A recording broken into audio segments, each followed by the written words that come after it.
A peek inside the center in South Philadelphia, where the 76ers four-game homestand heading into the All-Star game break continues. Tonight, the Sixers, with Seth Curry on the court right now, going through pregame warm-ups, getting ready to bounce back after a tough defeat on Saturday, the Cleveland Cavaliers. Up this evening, the Sixers making their second meeting of the season with the Indiana Pacers, another perennial playoff team from the Eastern Conference. How you doing? I'm Brian Seltzer. This is 7-6 Live Countdown presented by Tissot. Hello, Lauren Rosen. How you doing? What's the center like tonight? Hello, Brian Seltzer. It feels good in here as always. Of course, missing our fans dearly. They add just so much to this room, but the vibes are good. The guys look happy out there. Everybody looks loose and looking forward to a rematch with a team that was a pretty exciting game last time. Obviously, the Sixers are going to be a little bit shorthanded tonight. We just learned that Tobias Harris will be out. Joel Embiid remains questionable, so we'll see what the guys are able to cook up without at least one of their stars. But I'm excited. Seems like the people are excited. Some old friendly faces. TJ McConnell right on cue in the building tonight. People, of course, from both organizations, always happy to see TJ McConnell. And tonight is no exception. Looks like a very fresh cut for one TJ McConnell. A father-to-be soon for TJ. Good rivalry game between the Sixers and the Pacers. Sixers coming in with a record of 22-12, number one in the East, because Brooklyn also lost on Saturday night to the Dallas Mavericks. The Pacers just outside of the 8th spot in the East with a record of 15-17. I'll tell you, Lauren, between, let's say spots 4 through 9 and 10 in the Eastern Conference, it is really jumbled right now. The Pacers essentially just a game and a half behind the Knicks, and the Knicks are in 4th. Yes, indeed. And of course, we know the Pacers have had a lot of changes to their roster. Karis LeVert obviously has been out for a while. And so it'll be interesting to see what this team can do, what they can cobble together once they're in their full form, which we really haven't even seen yet. So the fact that they're still in the mix without someone who could be a centerpiece is really interesting for this Pacers team.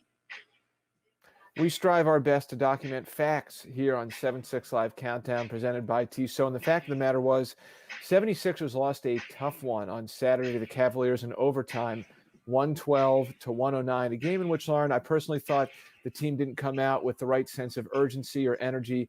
And while they had a good third quarter and they were able to gain ground in the fourth, just did not have enough. I think that was kind of, my opinion, a karma outcome for the Sixers on Saturday. We really haven't seen a performance like that all season long, despite some of the top players for the Sixers putting up good numbers. And I'd be really intrigued to see how the Sixers come out tonight as a result. I'm with you, Celts. I mean, my take on this game was that they really struggled throughout. You said energy, shots weren't falling, the sets didn't look as sharp as they usually do. But they still almost won. They almost eked this one out at the end of regulation. Of course, Joel Embiid had an opportunity to win it.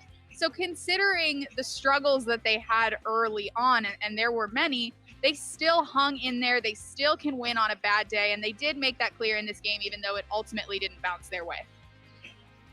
Doc Rivers said afterwards he felt it was more of an energy thing and not an execution thing as far as what he was going to emphasize to the team going back, looking at film. But yeah, the Sixers really had to rely a lot on, as you saw, Seth Curry with the jumper there, their top guys, essentially, in Ben Simmons and Joel Embiid. Joe put up another 42-10 game.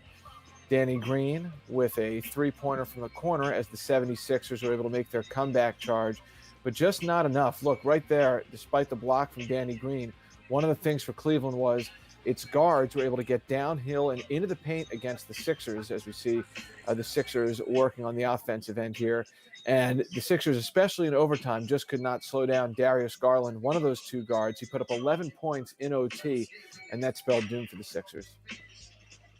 I feel you, Celts. The effort and the energy was the problem more than anything else. And this is a team that has no problem with effort and energy against really big matchups with threatening teams coming into town. They seem to always do a good job. So as long as they can find a way to level out that energy, that effort, I think they'll be in a good space moving forward. And every once in a while, you do need a wake-up call. I think the team got just that on Saturday. All right, Doc Rivers, his thoughts after the game on Saturday.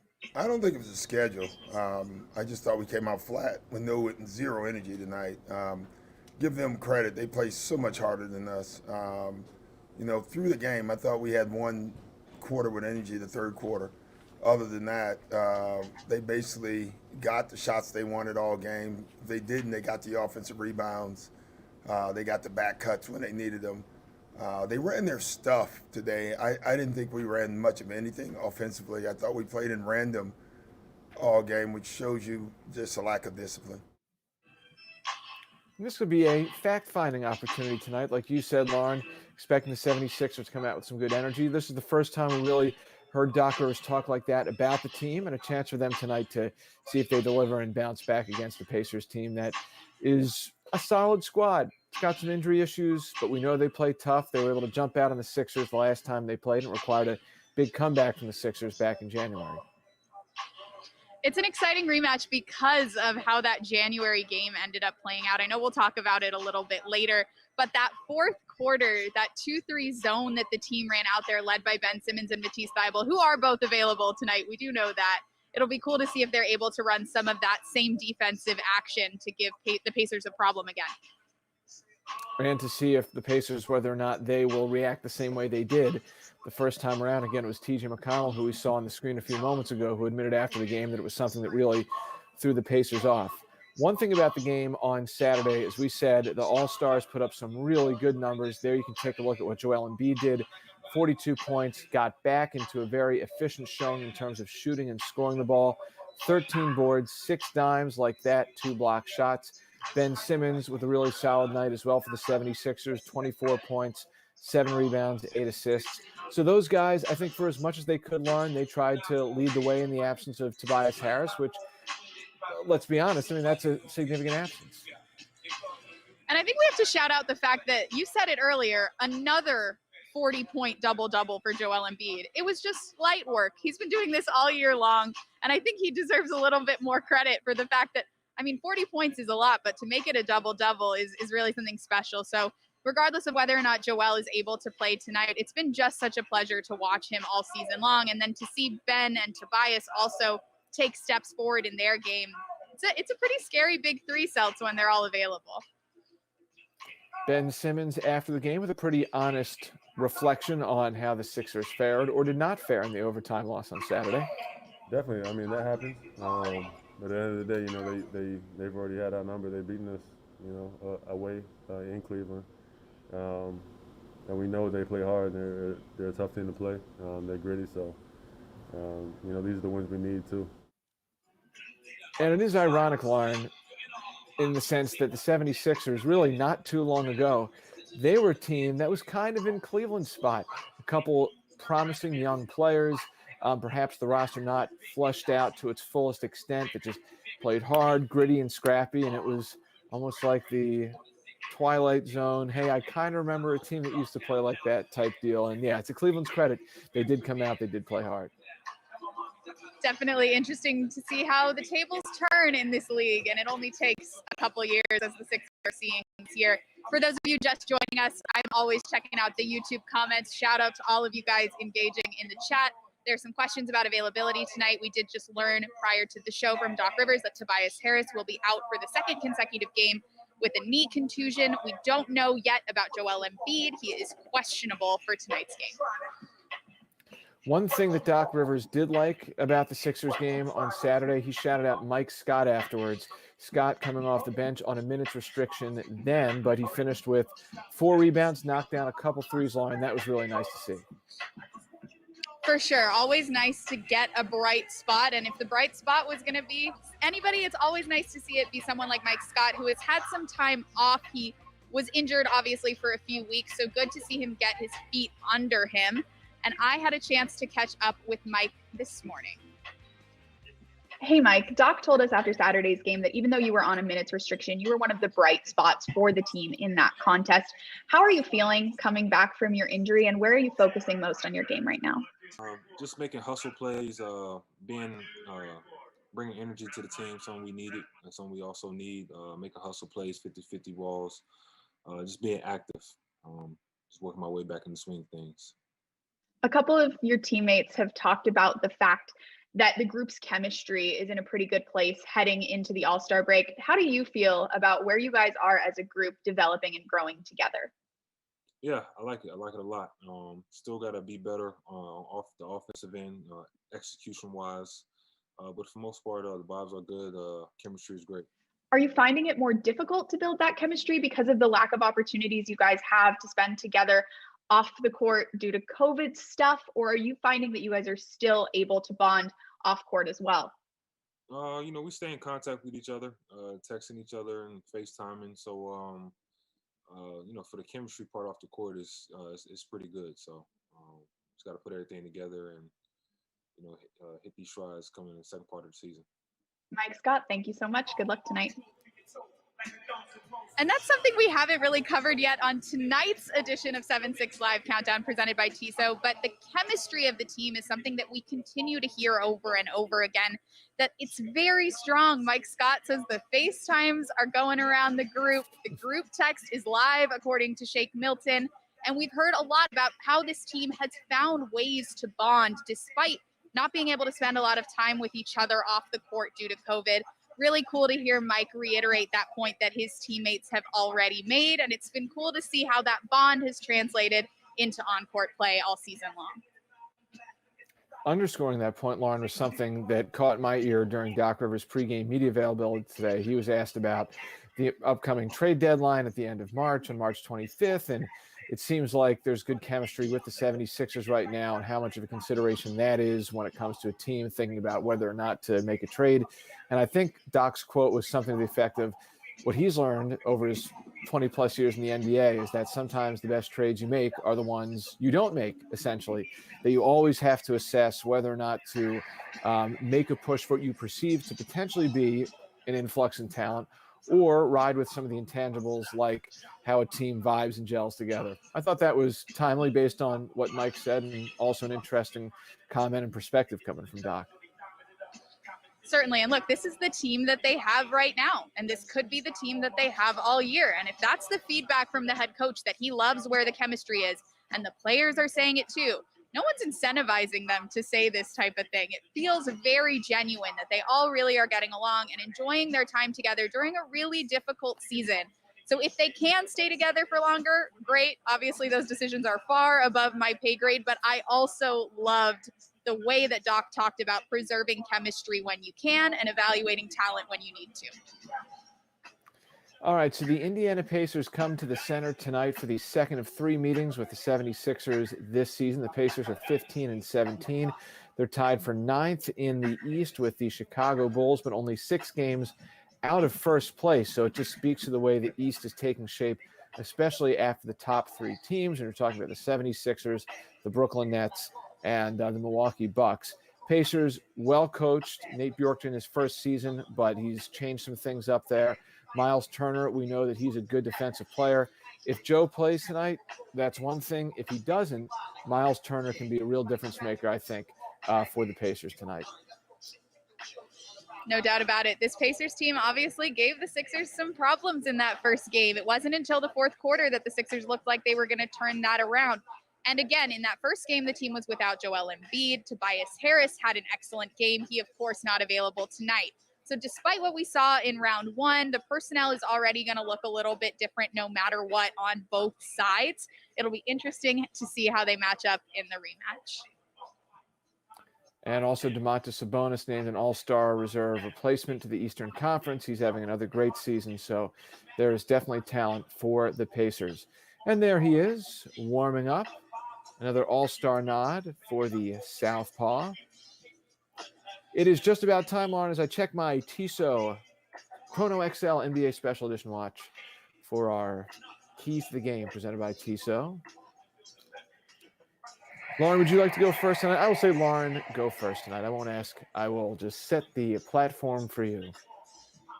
I would be happy to, Celts. My key to the game is pretty simple, and we just saw him. I said make Sabonis work. Make sure you give him problems. This is the guy that's leading the team in scoring, 21.4 points per game, 11.4 rebounds per game, 5.9 assists per game. Don't forget that he knows how to share the ball pretty well. He can really do it all, and the Sixers defenders are going to have their hands full, especially if Joel Embiid isn't available tonight. maybe Ben Simmons guarding someone bigger. We've seen him guard some smaller guys. Same goes for Matisse Thybulle. Those two guys probably will have their hands full guarding someone a little bigger than they're used to. But if they're on, we know how effective they can be, and we'll see what happens. And we also know Tobias Harris isn't playing, and his starting position is what? The 4th spot. So what I'm curious to see is with Mike Scott on no minutes restriction tonight, that's what Doc Rivers said before the game, perhaps does Doc go with him in the starting lineup? That's the starting lineup we saw to begin the 3rd quarter in the game on Saturday. And yeah, the front line for the Sixers. Hey, my clock started? No, come on. This is not my key. This is just additional analysis on top. I need some time back here. But yes, I think Sabonis definitely going to be tricky tonight if the Sixers are undersized without potentially both Tobias Harris and Joel Embiid. And they also have, right, because you mentioned Simmons. Could you put him on Sabonis? Maybe. But then you've got Malcolm Brogdon in the backcourt. Fresh 24. Okay. Should I go now? Go for it. It's all you. From 20. Now I see 13. Come on. Be the better D. That's my key. I don't know what's going on here. But I think the Pacers, their stats might not jump off the page. I think they're a solid defensive team. They're kind of like in or around the top 10 in most pertinent categories. So I just think the Sixers, especially after the game on Saturday, I want to see their defensive focus get back on track. And I think if that takes place, they will give themselves a shot to win. I don't know what was going on. I did want to add something. Listening to both of us talk about the keys to the game tonight, we talked about Joel Embiid, multiple 40-point double-doubles. I don't think we talk enough about Ben Simmons being able to guard a Brogdon or a Sabonis. He is just so versatile on the defensive end, and it's been a real treat to watch him step up his game there. So shout out, of course, to Ben Simmons for the work he is doing night after night on the defensive end. It has been a privilege to watch him lock it down. I think I learned something new tonight, Lauren, that if you miss the first 24 that you get for the key, you only get a reset of 14 seconds. Like it's a miss, but you get the offensive rebound. I love that. You got your own offensive rebound. Good for you. Yeah. I like it. Tremendous. Keys to the game. One of our more presented by Tissot. One of our more unique keys to the game segments, but I did want to just show off my Tissot watch. Thanks as always to Tissot for making me feel pretty sophisticated. I can wear it casual, I can dress it up, and I love this watch. So thanks as always for supporting us on this show, which happens to be my favorite thing that I do. Well, we have 2 things to cover before we wrap it up here on 7-6 Live Countdown. Big shout out to the Coats, the Delaware Blue Coats, with the 120-92 dub this afternoon in Orlando over the NBA G League Ignite. That team is kind of a hodgepodge of some of the top talent, not on a G League affiliated team, from around the world. So great job by the Blue Coats today, getting back on track to snap that losing streak. Paul Reed went for 13 and 12. Ray John Tucker, who I'm curious to see more about once the G League season ends. He's the other two-way player for the 76ers who was signed mid-season. He finished with the team high 21 points. He also had 7 boards. So a nice job by the Coats. Yeah, we haven't got a chance to meet him yet. We're looking forward to seeing him come back and spend some time with the Sixers later on in the season. I've heard he's a lot of fun to watch, and I'm looking forward to catching some G League action over the All-Star break. Really see for myself how B-Ball Paul is doing down there. I've heard he's dominating. Yeah, he's been putting up tremendous numbers. And if you haven't gotten enough, let's say, of Lauren and I talking to you here, you can go somewhere else as well. Every Monday we do it on the 76ers Podcast Network. Mailbag Monday. It's when we respond to your DMs and voicemails. We always encourage you to call us, 215-403-7637, 215-403-PODS. Our latest episode dropped this afternoon. Just because you may not listen to it on Monday doesn't mean you can't listen to it on Tuesday, Wednesday, or Thursday. But if you reach out to us and we read your inquiry or take or opinion, you're then thrown into the hopper, as they say, for a chance to win some 76ers swag, which we love to give out. So just search 76ers Podcast wherever you get your pods and subscribe and check out the latest episode. It was a fun one. Definitely check it out. Who's that man? There he is. Our guy, the one and only Tom McGinnis. Is that him? Yes. I believe T-Mac. it is, so.